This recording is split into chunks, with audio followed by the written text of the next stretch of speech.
little pig.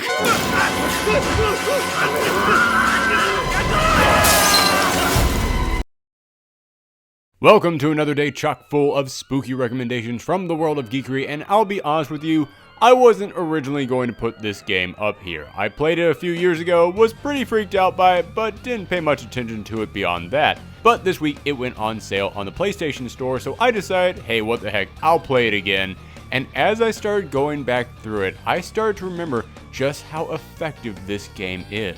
I never forgot all the big creepy brutes in the mental hospital running around with their 2x4s, and of course the guy with the skin ripped off his face was problematic. However, I totally forgot just how effective the scenery was. Just the opening of the game alone gave you a great sense of isolation. As you drive up to this rundown mental institution, you completely feel alone.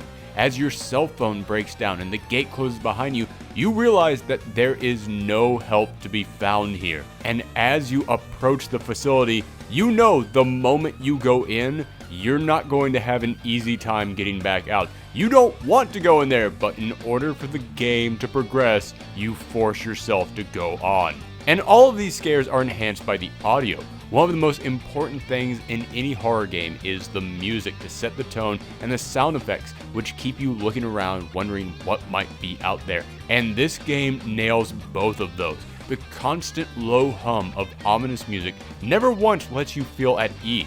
But at the same time, the music does die down every now and again, so that way it's not a constant barrage that you eventually get numb to. They did an amazing job of making the creepy music ever present while not overbearing. And as for the sound effects, I had to stop every couple of steps just to listen to see if I could tell where the noises were coming from. And a lot of the reason why I did that was because in this game, you can't attack anything. There is no button to fight back, only to run, hide, peek around corners, and pull out your camera. And that's exactly what I want out of a scary game. I've always said that the more power you give someone to fight back, the less scary the game becomes. You have me running around a mansion full of zombies and there's hardly any weapons? That's scary. You have me find ammo everywhere, let me roll to cover, and make my main character strong enough that he can literally beat up a boulder. Yeah, not so scary anymore. You might as well drop Kratos into the middle of the Resident Evil franchise at this point. But in Outlast, you're just a journalist going up against crazy people who can break down doors and swing spiked planks of wood at you. You can't fight back against that. All you can do is run and hide. And I know some people criticize the hiding mechanic because they said that they never felt any tension from it. They knew that if they were hiding, then they were safe. And sure, I can understand that, but because your vision is limited when you hide, and because you can only use your night vision sparingly because you have to conserve your batteries, I never knew when the enemy was gone. So yes, I might have been safe inside those lockers, but I was terrified to actually leave them. Now, I'll admit I wasn't that big a fan of where the story went. I would have preferred that they stuck with the asylum is being run by a bunch of crazy people and you have to find a way out while uncovering the truth storyline. And I won't reveal where it goes, but it does kind of get into some supernatural territory, which honestly I didn't really think fit the early part of the game.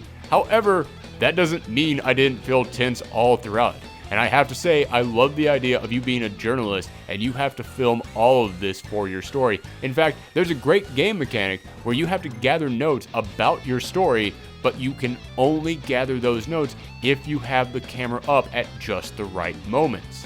So in the end, this is a game that I might have forgotten about, but when I revisited it after all these years, I remember it was a truly chilling experience and I really did want to keep digging to find the truth. This was a game that I kept constantly saying, I'm going to put this controller down now, that's enough for tonight, and then I would just keep playing. And even when I did stop playing, I would come back about half an hour later because it kept calling to me. So if you want a genuinely scary experience that will keep you coming back for more, then as I said, this game is on sale at the moment, so it's your best opportunity to go ahead and check it out. And speaking of checking things out, thank you all for checking out the show today. Remember, we've got 3 more days of spooky game, movie, and comic recommendations, so make sure that you hit that subscribe button to see them all. Also, if you want more from me, then follow me on Twitter and Tumblr at Professor Thorgy. Again, thanks for joining us today, and happy Halloween.